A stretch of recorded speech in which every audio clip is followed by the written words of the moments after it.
प्रातः क्लास चल रहा था 27/8/1967 रविवार को पहले पेज के मध्यांत में बात चल रही थी। क्या प्रसंग चल रहा था?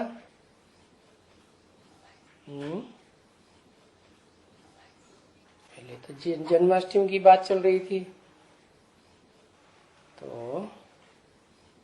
तो कृष्ण का नाम दे देते हैं जन्माष्टमी में, और कृष्ण की बात तो है नहीं, क्योंकि जन्म तो साकार शरीर का माना जाता है। जयंती भी साकार की होती है या निराकार की होती है? साकार की होती है। तो लोगों को पता नहीं है जिस साकार की जयंती होनी चाहिए, मनानी चाहिए, वो किसी की बुद्धि में नहीं है। क्योंकि सब समझते हैं कि सतयुग के पहले जन्म का जो प्रिंस है वो ही कृष्ण है। जब से नया कल्प शुरू होता है, चतुर्युगी शुरू होती है, वो चतुर्युगी से पहले तो भारी विनाश हो गया था। उसके बारे में तो किसी को पता ही नहीं। बड़ा एक्सीडेंट हो गया तो सब भूल गए। तो बाप बताते हैं कि दुनिया में जितने भी बड़े बड़े हो गए, अंग्रेजों के, मुसलमानों के, सिखों के या साधु संत कोई भी फिलासफर हो गए, तो उनकी जयंती मनाते हैं। और अभी आजकल तो निकली है राणा प्रताप की स्टैंप, उनका स्टैंप बनाते हैं। अभी वास्तव में स्टैंप तो होना चाहिए स्थायी। क्या स्थायी कौन है? इस षष्ठी पे कोई तो स्थायी होगा। राणा प्रताप तो कलयुग के अंत में आता है। इस षष्ठी पे स्थायी जो हो उसकी जयंती मनाओ। तो बताया चिर स्थायी जयंती है, वास्तव में होना चाहिए और किसी का नहीं होना चाहिए, क्योंकि जिससे सबको फायदा होता है उसकी मनानी चाहिए। तो सबको किससे फायदा होता है? अरे गायन क्या है? सबका सदगति दाता एक, कौन? और सब है दुर्गति दाता। एक है सदगति दाता। शिव भोला भगवान शिव जिसका नाम है वो तो निराकार है? वो सदगति करता है। सदगति करने वाला तो सदगुरु कहा जाता है। और सदगुरु तो सद माने सच्चा, और सच्चा और झूठे की पहचान तो क्या सप्तधाम में रहने वाले के द्वारा होगी? करेगा कौन? नीचे वाला करेगा। लेकिन नीचे वाले को भी अपनी सदगति पहले करनी पड़े कि दूसरों की करेगा? तो वो कौन करता है? वो भी शिव बाप ही करते हैं। शिव बाप जब साकार तन में प्रवेश करते हैं तो वो ही वास्तव में देव देव महादेव है। कहते भी है, दुनिया वाले कह रहे हैं कि देव देव महादेव वो भी मैं हूं। क्या? अगर वो देव देव महादेव होता जिसमें मैं प्रवेश करता हूं तो 84 जन्म में और भी कभी की होती सदगति किसी की? कर सकता था कि नहीं? तो इसका मतलब वो देव देव महादेव का पार्ट बजाने वाली आत्मा वो नहीं है जिसमें प्रवेश करता हूं। मैं प्रवेश करता हूं शिव ज्योति बिंदु, और वो क्या देता है? कहते हैं हृदय ज्ञानान्न मुक्ति। बिना ज्ञान के मुक्ति नहीं हो सकती। और जब मुक्ति ही नहीं हो सकती तो जीवन मुक्ति कैसे होगी? पहले मुक्ति या जीवन मुक्ति? पहले तो मुक्ति, दुखों से मुक्ति हो, उसके बाद सुख लेने की इच्छा होती है। आए जे थोड़े के 106-7 डिग्री बुखार हो गया, सारा नस नस टूट रही है शरीर की, है बड़ी अशांति हो रही है, तो उसके मुंह में कोई रसगुल्ला डाल लो, भैया रसगुल्ला खा लो, सुखी रहो, प्रसन्न हो जाओ, तो खाएगा? बिल्कुल नहीं खाए, अच्छा ही नहीं लगेगा।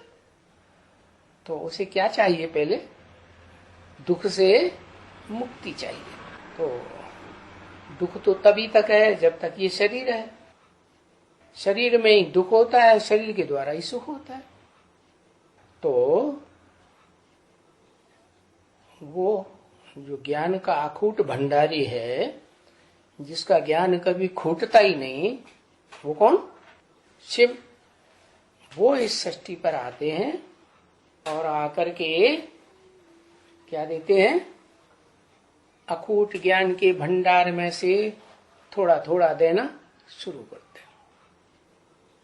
तो उस ज्ञान से आत्मा की बुद्धि में बैठता है कि मैं तो देह हूं ही नहीं, देह समझे बैठी हूं, देह समझा इसलिए दुख हो रहा है। अगर पक्का पक्का स्मृति आ जाए मैं आत्मा हूं, ये देह तो विनाशी है, आज है कल नहीं रहेगी, कौन रहेगी फिर? अविनाशी आत्मा तो रहेगी ना। तो वो अविनाशी आत्मा का ज्ञान जो है वो देता है आकर। तो जैसे ज्ञान की एक बूंद दे दी, क्या बिंदु दे दिया कि तुम ज्योति बिंदु आत्मा हो, निराकार बिंदु को चाहे जितना छोटा बना दो। गीता में लिखा अणुअणीयांसम, अणु से भी अणु। तो ये पहचान दी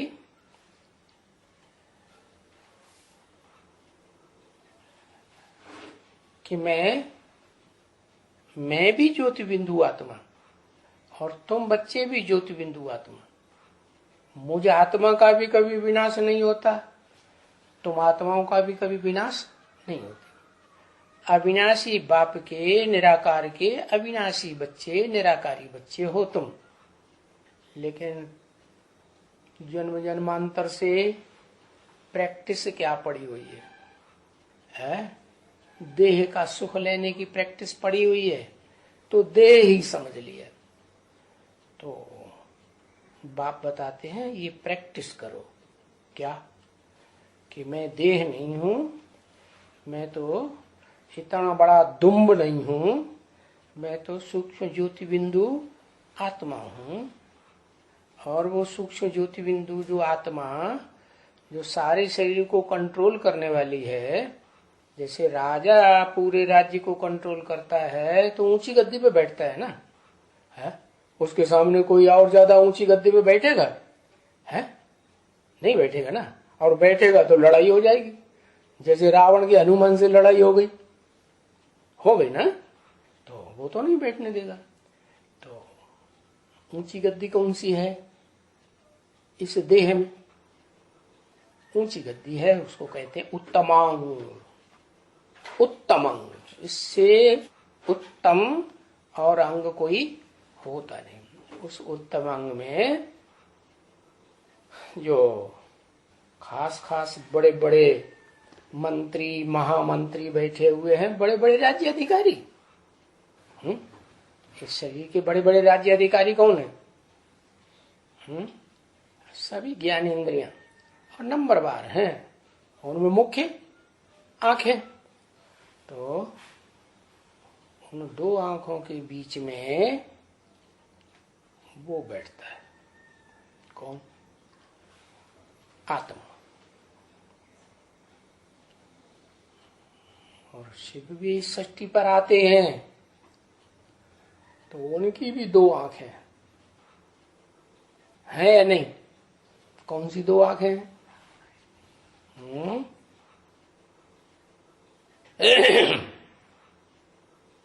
एक राइटियस आंख, एक लेफ्टिस्ट आंख।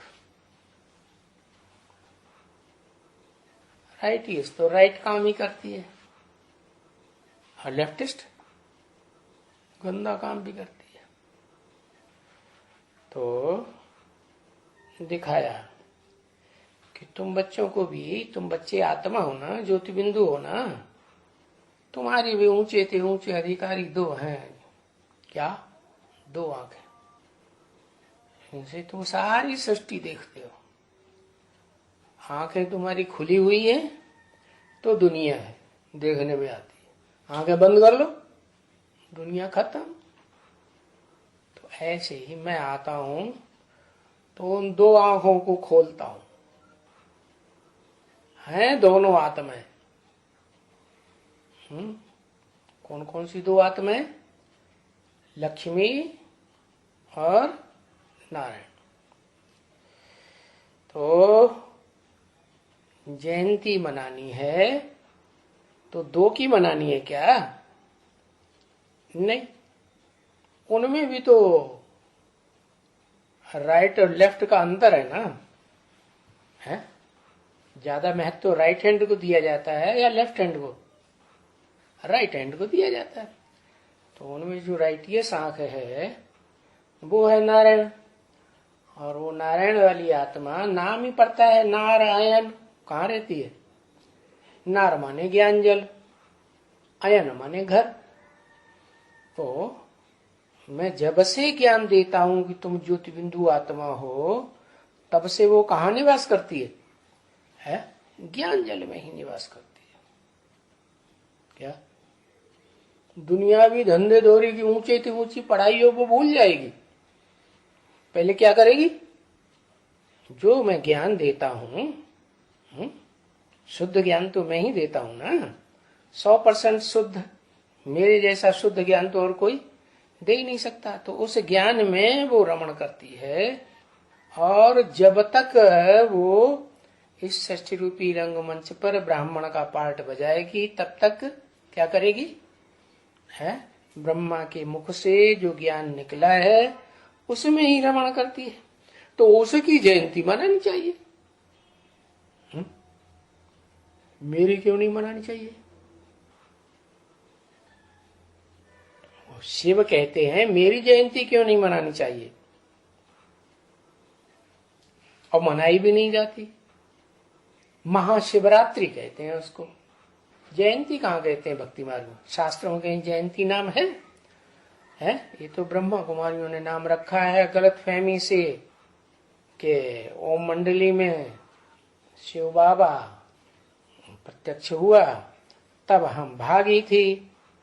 तो शिव बाबा कहते हैं कि मैं तो इस दुनियावी संसार चक्र में आता ही नहीं हूं।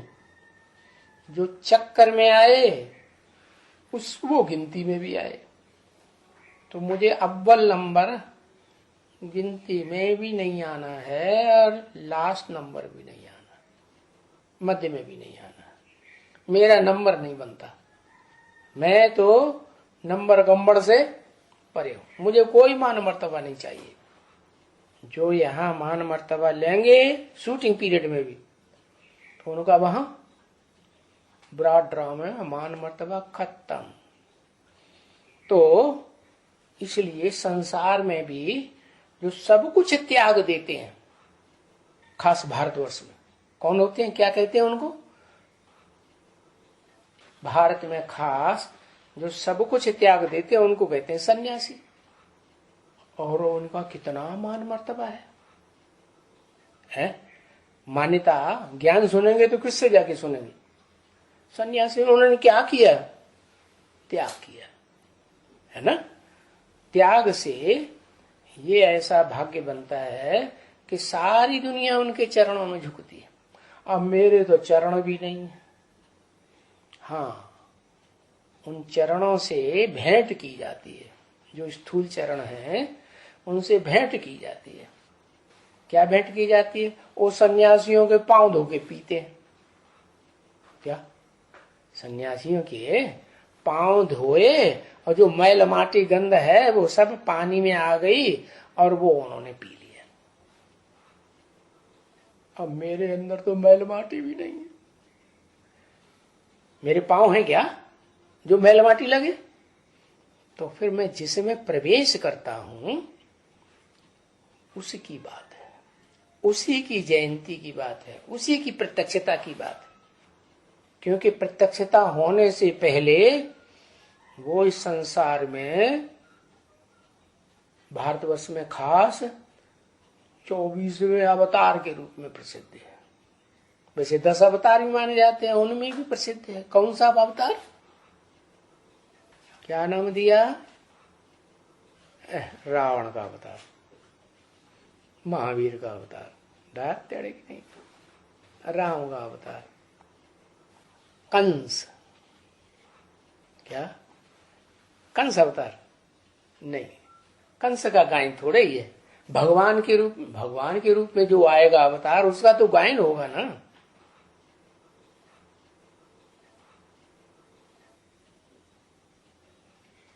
कलंकीधर, क्या गायन है? कलंकीधर। मैं आखिरी अवतार में जब जिस तन में प्रवेश करता हूं, उसके द्वारा प्रत्यक्ष होता हूं, तो मैं कलंकीधर नाम से प्रत्यक्ष होता हूं। और कहां से प्रत्यक्ष होता हूं? है प्रत्यक्ष कहां से होता हूं? भारत में प्रत्यक्ष होता हूं। भारत का मुख्य स्थान कौन सा? भारत की भी कोई राजधानी होगी ना, दिल्ली। तो दिल्ली से मैं प्रत्यक्ष होता हूं, किस रूप में? कलंकीधर रूप।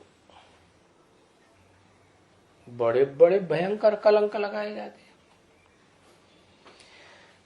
तो वो तो लास्ट अवतार हुआ ना। कलंक लगेंगे उसको दुनिया थोड़े पूजेगी, है? कब पूजेगी? जब कलंक साफ हो जाए। तो वो आत्मा जो है, जो अपन को समझ जाती है कि मैं ज्योति बिंदु आत्मा हूं, तो ऊर्ध्व गति में जाएगी, ऊंचे जाएगी, या अधोगति में जाएगी? ऊंची जाएगी ना। 84 जन्मों की सीढ़ी ऊपर चढ़ेगी कि नीचे गिरेगी? ऊपर चढ़ेगी। तो कहां से शुरू करेगी? कौन से जन्म से? है लास्ट 84वें जन्म से सीढ़ी ऊपर चढ़ना शुरू करेगी। और नीचे से लेकर के ऊपर तक जब तक पूरी चढ़ जाएगी, तब कहेंगे उसकी पूरी आत्मा की बायोग्राफी। वो हुई ना बायोग्राफी। और वो जो बायोग्राफी है वो मनुष्यों की होती है, देहधारियों की होती है, देवताओं की होती है, या जो सदा निराकार है उसकी होती है? निराकार की। उस निराकार को तो 100% सिर्फ वो ही पहचान पाता है जिसमें वो प्रवेश करता है। बाकी उसके अलावा और कोई पूरा पहचान ही नहीं पाता। इसलिए दुनिया में मान्यता किसकी होती है? कृष्ण की। या अगर दुनिया में कोई शख्सियत है, कोई नामधारी है, कोई देहधारी है, तो सबसे ज्यादा मान मर्तबा शास्त्रों में किसका दिखाया गया? किसकी महिमा दिखाई गई? कृष्ण की महिमा दिखाई गई। बड़े बड़े चरित्र दिखाए गए। क्या? क्योंकि नारायण तो बड़ा का नाम है। जब नारायण नाम पड़ता है तो वो तो ज्ञान जल में रहे लगातार, तो नारायण नाम पड़े, विष्णु नाम पड़े। बच्चा है तो उसका मनन चिंतन मंथन चलेगा? चलेगा? बच्चे का नहीं चलेगा। तो वो ज्यादा शुद्ध हुआ बच्चा, या बड़े होने के बाद शुद्ध हुआ? बच्चा है, महात्मा कहा जाता है, महान आत्मा। तो उसकी जयंती मनाई जाती है, जो परम पवित्र है। साकार शरीरधारियों के बीच में इस दुनिया में जितने भी, चाहे देवताएं हों, चाहे ऋषि मुनि हों, चाहे राक्षस हों, उनमें सबसे जास्ती पवित्र स्टेज जो बनाता है उसकी बात दिखाई कि उसका स्टैंप बनना चाहिए। क्या? ठप्पा। पोस्ट ऑफिस में कोई लेटर डाला जाता है तो उसमें जब तक ठप्पा नहीं लगेगा हो जाएगा ही नहीं, फेंक देंगे उसको, डुप्लीकेट है। तो वो स्टैंप बनाना चाहिए क्योंकि वो स्टैंप स्थायी है इस सृष्टि रूपी रंगमंच पर रहने वाली आत्मा की। और जो आगे पीछे जन्म लेते हैं वो स्थायी है क्या? वो तो स्थायी नहीं है। तो उसके लिए बाप बैठ समझाते हैं। क्या समझाने का काम कौन करता है? समझाने का काम टीचर करता है। टीचर क्या करता है? विस्तार से बताता है। जैसे प्राइमरी स्कूल में सूरदास के, कबीरदास के, रहीमदास के और जो भी दोहे हैं, कवित्त हैं, वो बच्चों को रटाए जाते हैं, बच्चे रट लेते हैं। लोग उनका गहरा अर्थ समझते हैं क्या? विस्तार में नहीं। जब ऊंची पढ़ाई पढ़ते हैं बीए एमए की तो फिर गहराई में जाते हैं। तो उनके टीचर्स भी उतने होशियार होते होंगे विस्तार में ले जाने वाले। तो बाप कहते हैं मैं ही माता बनता हूं क्या? मैं भले निराकार हूं, मैं तो आत्मा हूं। आत्मा तो पुरुष ही होती है। पुरु माने शरीर, शरीर रूपी पुरी, और श माने शयन करने वाली, आराम से रहने वाली।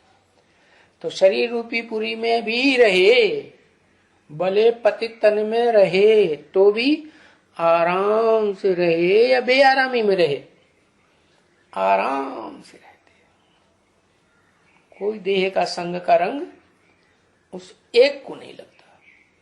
बाकी जो भी धर्म पिताएं हैं इस सृष्टि रूपी रंगमंच पर भोगी आत्माओं के रूप में, चाहे वो अव्वल नंबर की आत्मा ही क्यों न हो, क्या प्रजापिता भी क्यों न हो, वो सब भोगी हैं कि शुरुआत से ही योगी हैं? भोगी। बाकी बाद में जब बाप आते हैं तो नंबरवार योगी बनते हैं। तो उनमें जो अव्वल नंबर योगी है उसकी बात है, उसको कहते हैं योगीश्वर। किसका ईश्वर? योगियों का ईश्वर। लेकिन वो योगीश्वर कब बनता है? हाँ, वो ज्ञानेश्वर जब उसमें प्रवेश करे, ज्ञानियों का ईश्वर। वो कौन है? हाँ, ज्ञानियों के ईश्वर को कहा गया है गीता में क्षेत्रज्ञ। क्या? क्षेत्र कहते हैं शरीर को। इदम शरीरम कौन्तेय क्षेत्रम इत्यभिधीयते। हे कुंती पुत्र अर्जुन, ये शरीर जो है वो क्षेत्र है। क्या? कौन सा क्षेत्र? धर्म क्षेत्र। क्या? इसलिए धर्म क्षेत्र है, इसलिए धर्म के आधार पर चलने से ये बहुत सुखी है। कौन सा धर्म? सत्य सनातन धर्म, अव्वल नंबर का धर्म। अव्वल नंबर माने उसको बाबा ने नाम दिया अलफ। अलफ माने खड़ा डंडा, बे माने पड़ा डंडा। तो अलफ वो ज्यादा पावरफुल हुआ कि पड़ा वो ज्यादा पावरफुल हुआ? जो खड़ा है पुरुषार्थ में आदि से लेकर के अंत तक, जब से ज्ञान मिले आत्मा का, तब से लेकर जब तक ये सृष्टि रूपी रंगमंच रहे, इस सृष्टि का विनाश हो, तब तक खड़ा ही रहे या पड़ा रहे, आराम से चैन की नींद सो जाएगा, है खड़ा रहे। तो ऐसी आत्मा जो है उसका स्थायी जीवन कहेंगे ना इस सृष्टि रूपी रंगमंच पर, तो उसका बनाना चाहिए। तो बाबा नाम देते हैं, है उसका क्या नाम देते हैं? वो मेरा बच्चा है, उस बच्चे का नाम क्या दिया? दुनिया वालों ने दिया कृष्ण बच्चा। वो कहते हैं संसार रूपी सागर में वो सागर हिलोरें ले रहा था, तो उसमें पीपल के पत्ते पर आया। वास्तव में पीपल का पत्ता कोई स्थूल बात नहीं है। पीपल का पत्ता माने ऐसी आत्मा का उसने आधार लिया प्रत्यक्ष होने से पहले, जो आत्मा पीपल के पत्ते की तरह हल्की फुल्की बुद्धि वाली थी, है?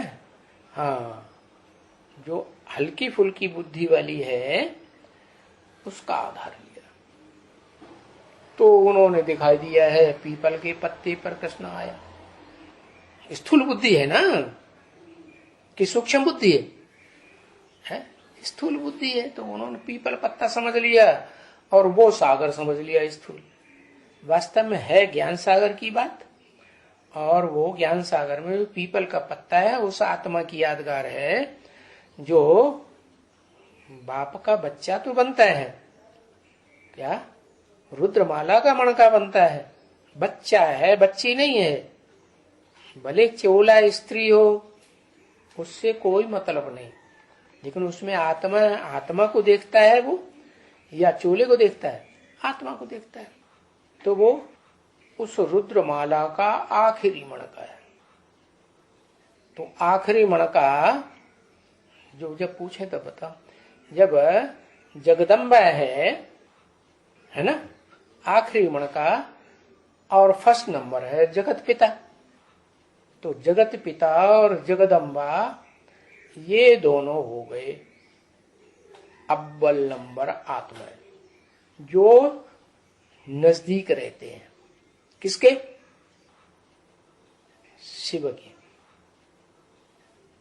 जो रुद्रमाला बनाते हैं ना, तो उसमें वो रुद्राक्ष के मण के नीचे होते हैं सब, हाँ? और ऊपर के दो मणकों के ऊपर होता है फूल, सदा हल्का फुल्का रहने वाला। चाहे कैसी भी कीचड़ की दुनिया में आए, कैसी भी अशांति कलह क्लेश की दुनिया में आए, तो भी शांत रहता है या अशांत रहता है? शांत, हल्का फुल्का।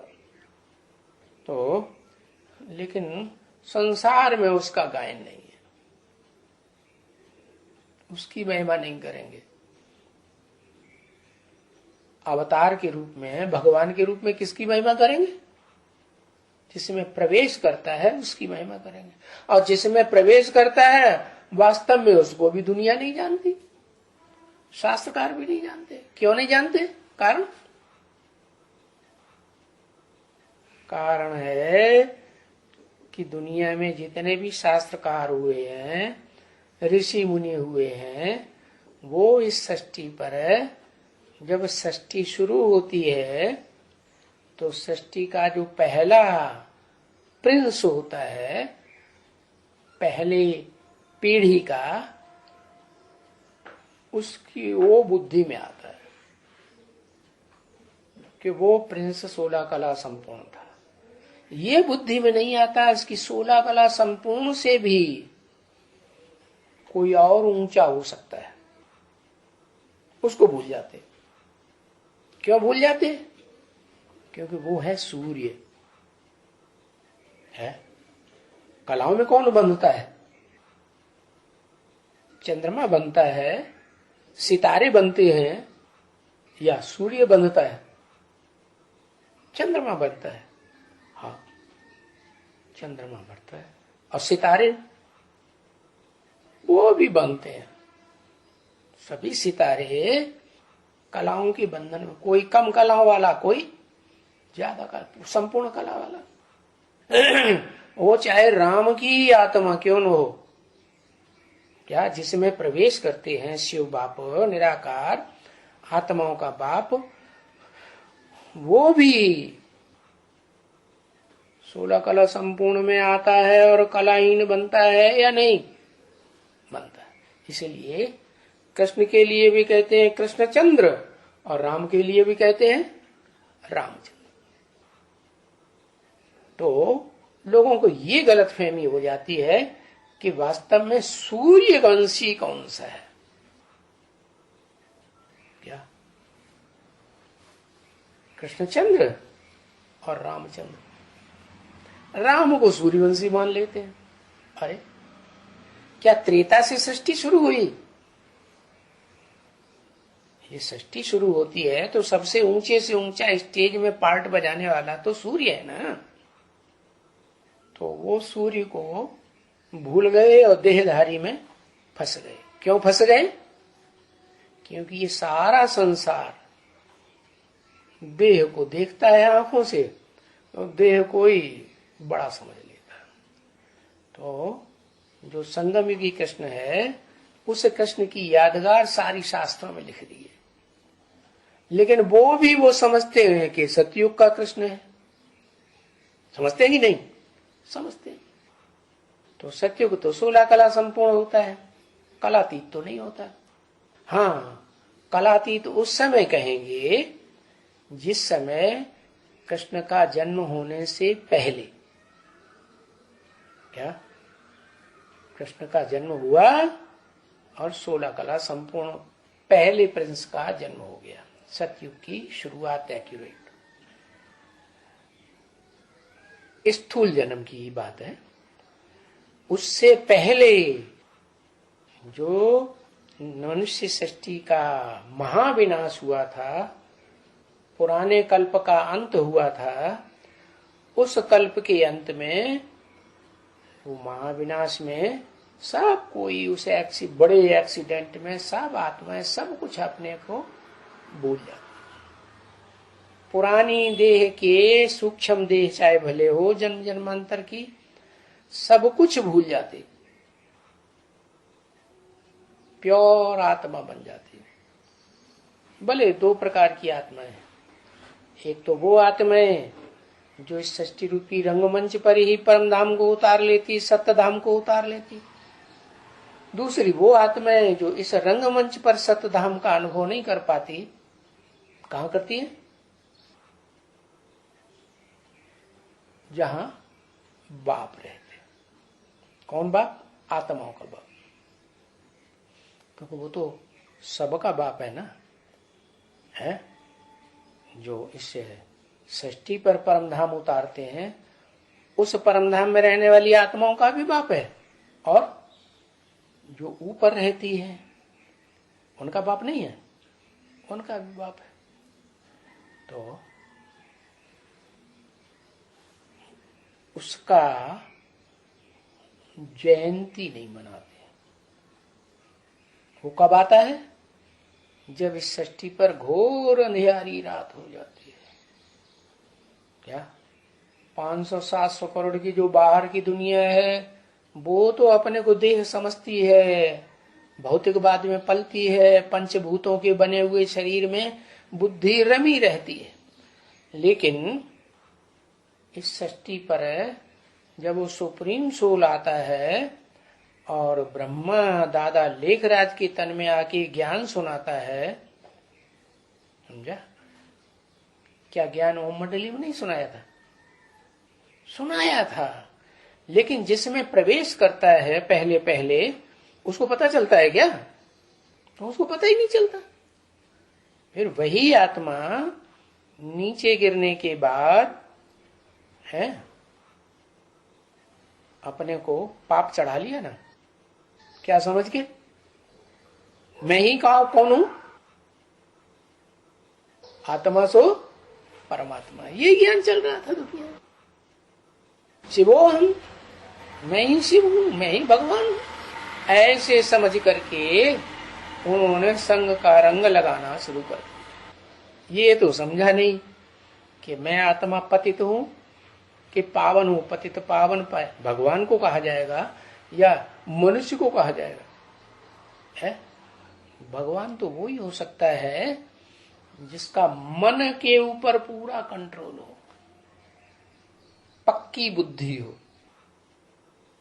और परमानेंट ऐसी बुद्धि हो। क्योंकि शंकर भी त्रिनेत्री कहा जाता है, तीसरा नेत्र बुद्धि का दिखाया जाता है, लेकिन वो परमानेंट क्या? परमानेंट शुद्ध बुद्धि नहीं है 100% इस संसार में पार्ट बजाने वाली।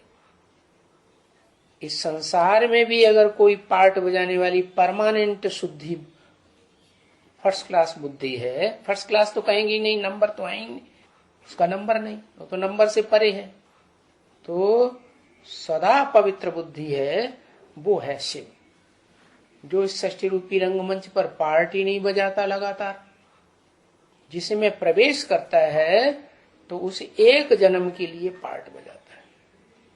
तो दुनिया उसको नहीं जानती, न महत्व देती है, न गायन करती है, न पूजन करती है, और वो कहता भी है न मैं पूज्य बनता हूं न मैं पुजारी बनता हूं। फिर कौन बनता है? जिसमें प्रवेश करता है वो ही पूज्य बनता है, वो ही पुजारी बनता है। क्या? कैसे? किस रूप में? शिवलिंग के रूप। जो शिवलिंग है सोमनाथ मंदिर में पहली बार बनाया गया यादगार, सोमनाथ मंदिर में, तो उसमें शिव भी था, ज्योति बिंदु, और लिंग भी था, बड़ा रूप साकार, अति सूक्ष्म ते सूक्ष्म, जिससे सूक्ष्म और कोई होता ही नहीं, वो है शिव। और अति बड़े ते बड़ा देह अहंकारी, जिससे ज्यादा देह का अहंकार दुनिया में किसी को होता ही नहीं, उसका जन्म ही कहां होता है? अहमदाबाद। क्या मतलब हुआ? अहम माने मैं आत्मा, अहम माने मैं आत्मा, दा माने देना। क्या देना? अहम। जो अहंकार है उसको मैं बाद में अर्पण करता हूं, बाद, अहमदाबाद। किसी के सामने झुकने वाला नहीं है, कोई उसको कितना भी झुकाना चाहे। क्या? लड़ाई लड़ते हैं ना, तो किसी भी लड़ाई लड़ते हैं झुकाने के लिए, तो वो नहीं झुकने वाला। तो उसमें संस्कार ही पड़ जाते हैं संघ में। कुछ क्या संस्कार पड़ जाते हैं? किसी के सामने वो झुकेगा नहीं। अच्छा, देवताओं के दुनिया में तो झुकने की बात ही नहीं, वहां तो सब आत्मा आत्मा, भाई भाई की दृष्टि ही रहती है। लेकिन जब द्वैतवादी दुनिया आती है, देह अभिमानी धर्म पिताओं की, तब झुकता है कि नहीं? है? नहीं झुकता। क्यों? प्रभावित नहीं होता दूसरों से, है? अरे जगदम्बा से प्रभावित नहीं हुआ? एडम ईव से, आदम हव्वा से प्रभावित नहीं होता? प्रभावित माना प्रजा है? नहीं, कैसे? हाँ, वो आत्मा प्रभावित नहीं कहेंगे, रिगार्ड दिया। एक ने कही, दूसरे ने मानी। श्रीमत क्या कहती है? जो श्रेष्ठ ते श्रेष्ठ मत है, श्रेष्ठ ते श्रेष्ठ बुद्धि है, मत माने बुद्धि, वो तो एक शिव की है, उसकी क्या मत है? एक ने कही, दूसरे ने माने, तो वो मत उसकी बुद्धि में द्वैतवादी द्वापर युग में भी रहती है कि जगदम्बा ने कहा और उसने माना। लेकिन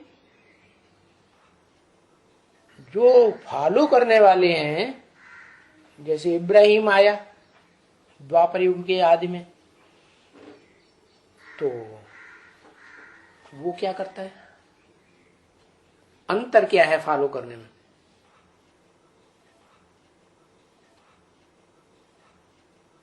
जो द्वैतवादी द्वापर युग से आदम ने कर्म किया, एडम ने कर्म किया, वो ही कर्म इब्राहिम की आत्मा भी करती है, या जिसमें प्रवेश करती है वो भी वो ही कर्म करती है। अंतर क्या है? हैं? नीचे ले जाता है। क्यों ले जाता है नीचे? धर्मानुकूल। माने धर्म क्या कहता है? धर्म धारणा क्या कहती है? धर्म कहते है, धारणा कहता है, धर्म की धारणा, धर्म माने धारणा, धारणा कहती है किसी को ऐसे कर्म करो कि दुख नहीं देना, सुख ही देना है। तो वो जो कर्म दिखाया गया वो आदम ऐसा कर्म नहीं करता। कैसा? जैसा इस सृष्टि में द्वैतवादी द्वापर युग से दैत्य लोग करते हैं। क्या क्या करते हैं वो? और देवताएं क्या नहीं करते? देवात्मा होगी तो ध्यान रखेगी कि दुख नहीं देना है। और दैत्य क्या करते हैं? वो इंद्रियों से जो भी काम करेंगे तो दूसरों को दुख देने में उनको मजा आता है। अपना सुख लेना है, दूसरे को दुख हो तो कोई हर्जा नहीं। तो उन दुख देने वाली इंद्रियों में सबसे मुख्य इंद्रिय है इस विराट रूप शरीर में, जहां से 2 टांगे द्वैतवादी शुरू हो गई, वहां 2 रूप बन जाते हैं और उनका भान होता है। क्या? ये स्त्री है, ये पुरुष है। तो उन दोनों में मारामारी करने वाला कौन? बता दिया, सब पुरुष, दुर्योधन दुशासन। क्योंकि वो उस कर्मेंद्रिय का दुरुपयोग करते हैं। सदुपयोग करते हैं कि दुरुपयोग करते हैं? दुरुपयोग करते हैं। दूसरों को दुख दे करके सुख लेने वाली वृत्ति है, वो द्वैतवादी द्वापर युग में सभी मनुष्य आत्माओं में आती है। क्या? उस एक में नहीं आती है। जिसने संगम युग में ये प्रैक्टिस डाली शूटिंग पीरियड में, मैं क्या हूं? मैं ज्योतिबिंदु आत्मा हूं। तो आज से लेकर पुरुषार्थी जीवन में अंत तक आत्मिक स्टेज में रहेगा तो ब्रॉड ड्रामा में भी कैसा पार्ट बजाएगा? निराकारी, निर्विकारी, निरहंकारी स्टेज का ही पार्ट बजाएगा ना। फिर सवाल पैदा होता है, वो सबसे नीचे क्यों गिरता? वो आखिरी जन्म में आकर के गलत फहमी हो जाती है कि मैं आत्मा सो परमात्मा, मैं ही शिव हूं, मैं ही सृष्टि का कल्याणकारी हूं, मेरे संग के रंग से इस दुनिया सुधरेगी। तो जितने भी सत्संग में आते रहे ओम मंडली में, उनके साथ उसने संग का रंग देना इंद्रियों का शुरू कर दिया। असली ज्ञान तो है नहीं, है नहीं है। तो पतन होगा या उत्थान होगा? आत्मा का पतन हुआ तो अधोगति में भी ले जाने वाला वो ही हो गया। क्या? और ऊर्ध्वगति में ले जाने वाला फिर कौन? वो ऊपर वाला, वो तो साकार शरीर ही नहीं है। वो कैसे संग का रंग लगाए? जिसमें प्रवेश करता है, किसमें प्रवेश कर? उसने तो प्रवेश कर लिया। ओम मंडली में प्रवेश नहीं किया, प्रवेश तो किया, फिर सदगति तो नहीं की।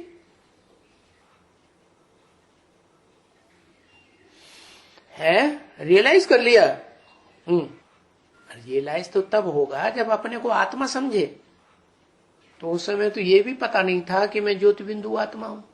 ओम मंडली में तो बड़ा लाल लाइट का गोला बनाते थे, उसी को याद करते थे, उसी को भगवान मान लिया। जिसमें प्रवेश किया उसको पूरा ज्ञान नहीं था, तो कब से ज्ञान होता है? हाँ, तो ज्ञान वो तब मिलता है जब जिसने पहले निश्चय कर लिया। क्या? कि मैं इस सृष्टि रूपी रंगमंच पर पार्ट बजाने वाली जो भी आत्माएं हैं इस कल्प में, आदि में, उनमें मैं आत्मा फर्स्ट हूं, फर्स्ट प्रेस, कृष्ण वाली आत्मा, जिसको भगवान के रूप में पूजा जाता है। और भगवान के अवतार जिसने लिए, जो गीता का भगवान है, मैं कृष्ण हूं, और ये पक्का निश्चय कर लिया। तो उसका आधार क्या था? पक्के निश्चय का क्या आधार था? भक्ति या ज्ञान या वैराग?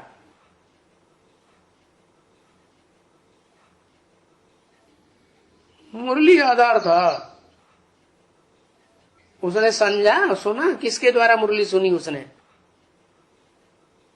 है जिसने अपन को भगवान समझ लिया, कृष्ण समझ लिया, गीता का भगवान समझ लिया, उसका आधार क्या था समझने का?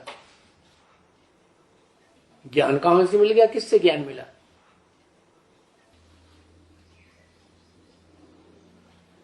शंकर से। उस समय शंकर प्रत्यक्ष हो गया था क्या? किसी को पता चल गया ये शंकर है?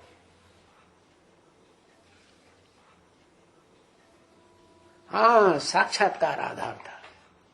और साक्षात्कार भक्ति मार्ग की चीज है, यह बुद्धि की चीज है, तीसरे नेत्र की चीज है, ज्ञान की चीज है। ज्ञान बुद्धि ग्रहण करती है कि देह की इंद्रियां ग्रहण करती हैं, या ज्ञान मनरूपी घोड़ा चंचल वो ज्ञान ग्रहण करता है? बुद्धि। तो जो बुद्धि के रूप में पार्ट बजाने वाली त्रिनेत्री आत्मा है वो शंकर है। उसका भी उनको ज्ञान नहीं, ब्रह्मा बाबा को साक्षात्कार के ऊपर पक्का निश्चय। और एक बार पक्का निश्चय हो गया तो जीवन में कभी जल्दी भूलता ही नहीं। उसको अज्ञान को काटने के लिए वो ज्ञान तलवार ही चाहिए। और वो किसी की बात मानता भी नहीं। क्या? तो वो आत्मा जब इस षष्ठी रूपी रंगमंच पर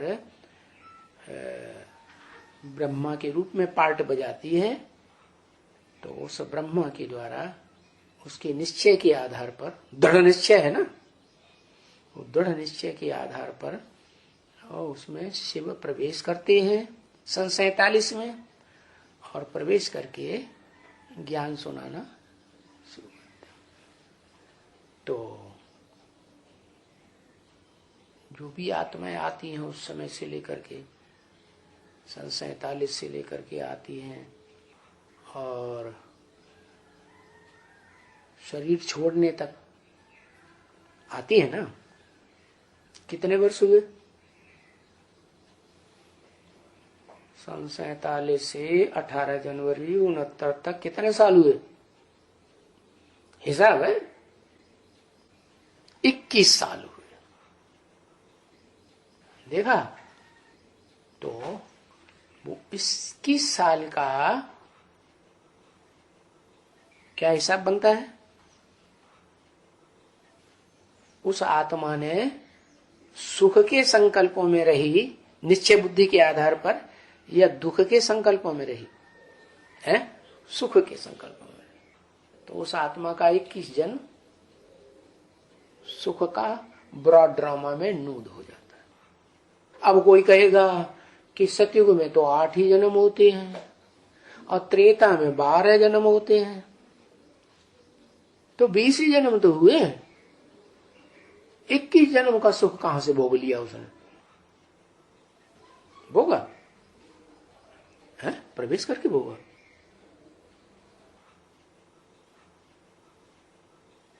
तो बताया कि त्रेता में, त्रेता नाम ही पड़ता है तब, त्रेता में चंद्रवंशी होते हैं ना, उनका नाम ही पड़ता है तब जब वो चंद्रमा से आत्मा जन्म लेती है। कौन सी आत्मा?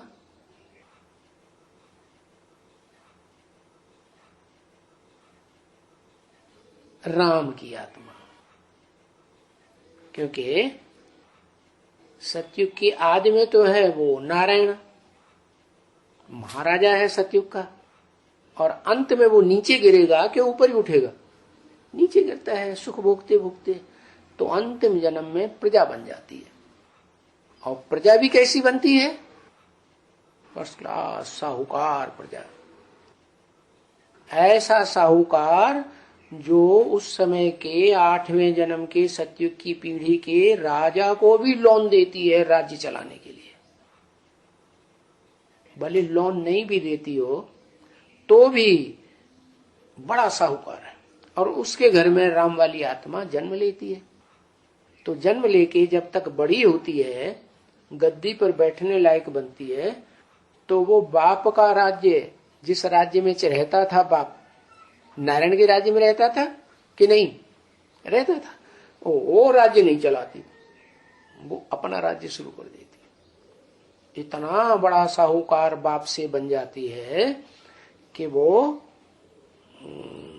अपनी राजाई शुरू करती है, और वो राजाई सारी लोन में उसके पास आ जाए। जो लोन दिया हुआ है बाप ने, किसको? लोन चलता है ना, तो जन्म जन्मांतर वो लोन चढ़ता रहा। आखिरी नारायण जो 8वां है वो लोन के आधार पर चलता है। और शूटिंग कहां करता है लोन की? संगम युग में। संगम युग में उस आत्मा ने जो ज्ञान में आने के बाद पुरुषार्थ करना चाहिए, ज्ञान का लेन देन, जो शिव ने सुनाया ज्ञान वही दूसरों को सुनाना, वही ब्राह्मण का कर्म हुआ ना। कि अपना ज्ञान मिक्स करना, मनुष्यों का ज्ञान मिक्स करना, तो उन्होंने मनुष्यों का ज्ञान मिक्स किया और मनमत मिक्स की और अद्भुत जीवन कहानी बना दी, बड़ी मोटी किताब। और उसमें जीवन कहानी किसकी बना दी है? ब्रह्मा बाबा से प्रभावित हो गया। जो साक्षात्कार के आधार पर निश्चय किए हुए बैठा था उससे प्रभावित हो गया। और जो साक्षात्कार से प्रभावित हुआ बैठा था उसकी अंतिम गति क्या हुई? हार्ट फेल हो गया। तो उसको फॉलो करने वालों की क्या गति होगी? सबका हार्ट फेल होने लगा। चाहे वो जगदीश भाई हो, चाहे वो कुमार का दादी हो, चाहे वो रमेश भाई हो, चाहे कोई भी भाई माताएं बहनों हो, जो ब्रह्मा के ऊपर निश्चय करके बैठे, ब्रह्मा की गोद का जिनको ज्यादा नशा था। और मुरली में क्या बोला? इस ब्रह्मा का फोटो नहीं रखना है, फोटो रखेंगे तो याद आएगा। और इस ब्रह्मा को फॉलो नहीं करना। फॉलो करना है कर्मों में, लेकिन याद नहीं करना। क्या करना है? याद नहीं करना। अगर इसको याद किया तो इसका फोटो याद आएगा कि नहीं?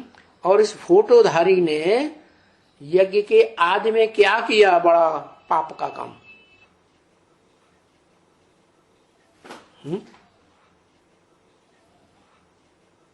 बड़ा धोखा दे दिया यज्ञ को, बाप को गुम कर दिया।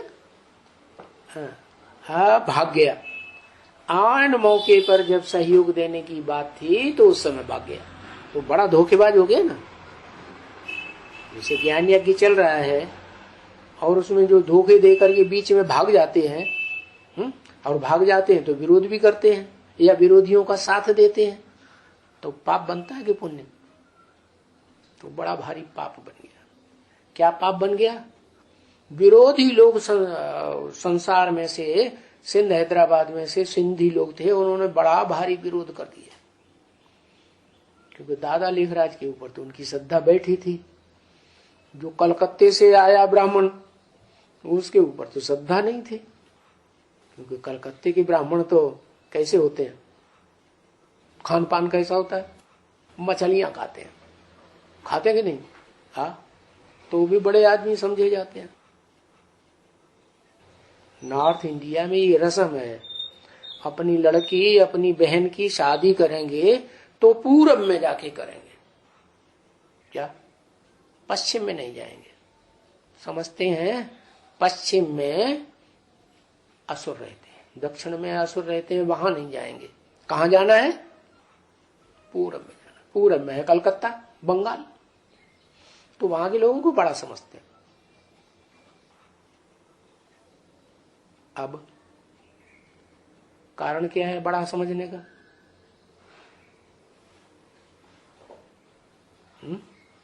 क्या?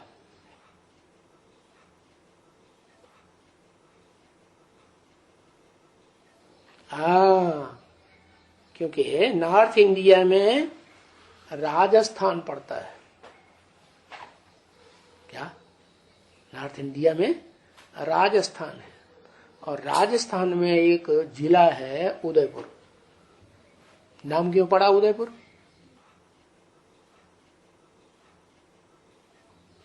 ज्ञान सूर्य के उदय होने की जो झलक है वहां से शुरू हुई होगी ना। क्या जब जीत होती है तो शुरुआत होती है जीत की, नहीं। और जब जीत होती है तो हौसला बढ़ जाता है, तो वहां से शुरुआत हो जाती है। पब्लिक में ये पहला प्रभाव पक्का बैठ जाता है क्या, कि कौन सच्चा है और कौन झूठा है। तो वो तो राजस्थान नॉर्थ इंडिया की बात हुई, लेकिन वास्तव में उससे भी ज्यादा नॉर्थ में कौन है, कौन सा स्टेट है? कश्मीर। कश्मीर तो पश्चिम में है। जम्मू कश्मीर पश्चिम में है कि उत्तर में माना जाता है? हाँ, पश्चिम में है। भारत के पश्चिम का देश जो है वो कश्मीर माना जाता है। उसका नाम ये काश, उर्दू का शब्द, मीर उर्दू का शब्द। नाम क्यों पड़ा कश्मीर? काश माने काश। अगर ऐसा होता मैं भी मीर होता, मीर माने प्रिंस, मैं भी प्रिंस बनता, ऐसा दिमाग में जिसके चला दुनिया में सबसे पहले,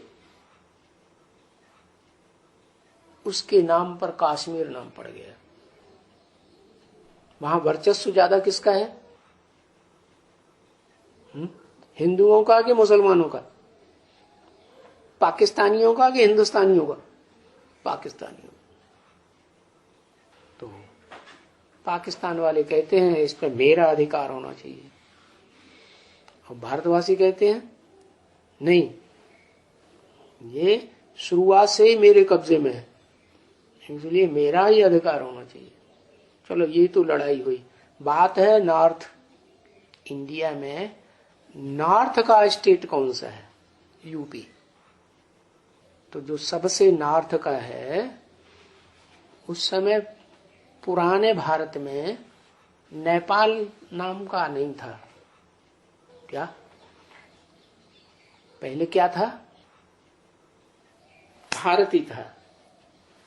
और भारत में भी क्यों? मुंह पे हाथ रखा, कुछ बताओ। भारत में भी सबसे ऊंचा तीर्थ स्थान माना जाता है, जहां बड़ी मुश्किल से लोग पहुंचते हैं, कैलाश पर्वत।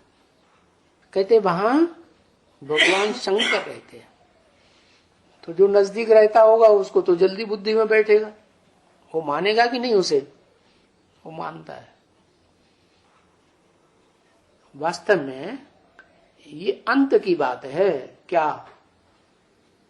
शूटिंग पीरियड में के शुरुआत कहां से होती है?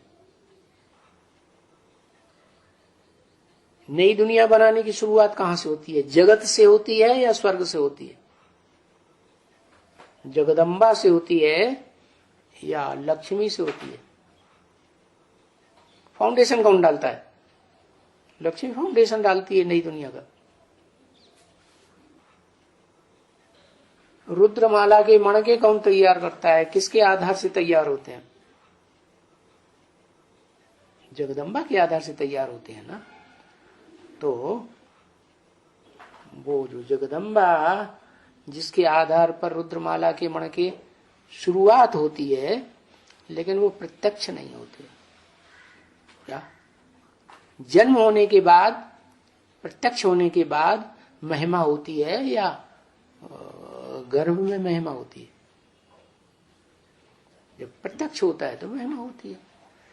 तो जब जगदम्बा लोप हो जाती है, घूंघट के अंदर चली जाती है, आंखों से ओझल हो जाती है, तब वो ब्राह्मणों का जो रुद्रमाला के मणके हैं वो प्रत्यक्ष होते हैं। और उनके प्रत्यक्ष होने के जो आत्मा बनते हैं वो है आधार। क्या आधार है? वो जल्दी समझ जाते हैं कि हम देह नहीं है, हम क्या है? आत्मा। जगत अम्बा की औलाद है या जगत पिता की औलाद है? किसकी औलाद है? पिता की औलाद है। तो नॉर्थ इंडिया में उस बाप को गहराई तक अच्छे से पहचान लेते हैं, लेकिन प्रत्यक्षता तो वास्तव में दक्षिण भारत, जो भारत का विदेश है, वहां से होती है। क्या? नॉर्थ इंडिया से नहीं होती। लेकिन विदेशी लोग जो है वो तो भाषा जानते नहीं, और भगवान जिस देश में आता है, जिस तन में आएगा, उसकी भाषा में बोलेगा कि उसकी कोई भाषा अलग होगी। तो जिस तन में आता है वो बाप का पार्ट बजाता है। वो बाप का जो प्रत्यक्षता का टाइम और स्थान जो है वो नॉर्थ इंडिया में कौन सा? यूपी। और वहीं पर वो प्रत्यक्षता के जन्म लेने के स्थान बने हुए हैं भगवान के। चाहे वो कृष्ण के रूप में हो, चाहे वो राम के रूप में हो, चाहे वो शंकर के रूप में। शंकर के रूप में प्रत्यक्षता का स्थान कौन सा है? काशी। काशी जो है वो रुद्रमाला का फर्स्ट मणका है या सेकंड मणका है? सेकंड मणका। फर्स्ट मणका कौन? उसको कहते हैं रुद्र। नारायण नहीं कहा जा सकता उसे, रुद्र, रौद्र रूप धारण करने वाला है। और चलो बाद में नारायण भी है, आदि नारायण कहेंगे, लेकिन रुद्र से भी कोई ऊंचा है? वो जब प्रवेश करता है और प्रवेश करके प्रत्यक्ष होता है, तब महारुद्र हो जाता है, विकराल रूप धारण कर लेता है। और सारी दुनिया उससे प्रभावित होने के लिए मजबूर हो जाती। नास्तिक से नास्तिक भी हो, कितना भी विरोध करने वाला, क्या कितना भी नास्तिक से नास्तिक हो, लेकिन वो भी हर बात को मानेगा। किसकी बात? जो प्रत्यक्ष होता है उस प्रत्यक्ष होने वाले की बात को मानेगा। कौन प्रत्यक्ष होता है? शिव प्रत्यक्ष होता है या कृष्ण बच्चा प्रत्यक्ष होता है? हाँ, बाप और बच्चे का जन्म ही इकट्ठा है। बाप भी प्रत्यक्ष होता है और बच्चा भी प्रत्यक्ष, लेकिन बाप तो निराकार, बच्चा भी निराकार बन जाता है संपूर्ण स्टेज में। तो फिर किसकी यादगार? जो साकार शरीरधारी है और जो सतयुग में कृष्ण के रूप में प्रत्यक्ष है, शास्त्रों में माना जाता है, माननीय है, वो कृष्ण की आत्मा जिसको दिखाते हैं वो काले काम नहीं करती। क्या करती है? काला काम क्या? भ्रष्ट इंद्रियों से दुख दे करके पार्ट नहीं बजाती, विविचार नहीं करती। विविचार तो क्या? काम विकार का कोई कार्य नहीं करती। तो वो आत्मा गोरी कहेंगे या काली कहेंगे? गोरी। इसलिए राम को काला दिखाया है। क्या? उस शरीर के द्वारा जब तक पार्ट बजाता है, शरीर की उस मुख्य कर्मेंद्रिय के द्वारा जब तक पार्ट बजाता है सृष्टि रूपी रंगमंच पर, तब तक उसे काला ही काला कहेंगे या गोरा कहेंगे? नहीं तो पार्ट बजाने की दरकार ही क्या है? कोई कहेगा वो तो बुद्धि में बैठ जाता है कि मनुष्य सृष्टि का मैं बाप हूं, है? और बाप है तो उसकी जिम्मेवारी बन जाती क्या? पूरे परिवार का जो अकल्याण हो रहा हो, पूरा परिवार अगर जल रहा हो अग्नि में, तो उसको निकालेगा या नहीं निकालेगा? सच्चा बाप होगा तो निकालेगा, लेकिन वो अपने पतन की भी परवाह नहीं करता। तो काला का काला रहा या गोरा हो गया अपने पुरुषार्थ के आधार पर है? काला का काला रहता है। ये तो शिव बाप है, उसका एक ही बच्चा है जिसमें वो प्रवेश करता है, जिसको सारा ज्ञान का अखूट भंडार देता है, तो उसको रहम आ जाता है। इसलिए संसार में कहते हैं कि भारतवर्ष में एक संस्था है निर्गुण बालकों की। किसकी यादगार? वो ही रुद्रमाला के मण के, मुझे निर्गुण हारे में कोई गुण नहीं। एक अवगुण की वजह से सारे गुण गड्ढे में गए। ओम।